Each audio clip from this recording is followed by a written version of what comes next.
Hello!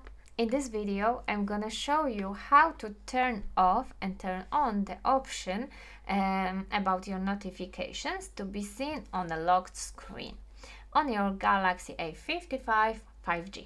Let's do this.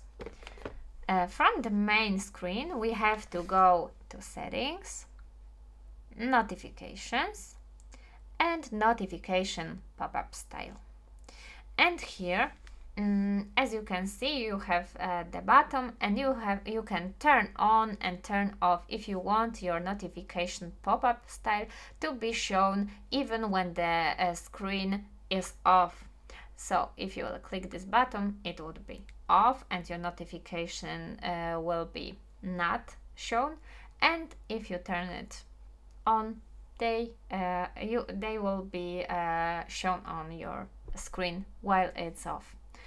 That's all.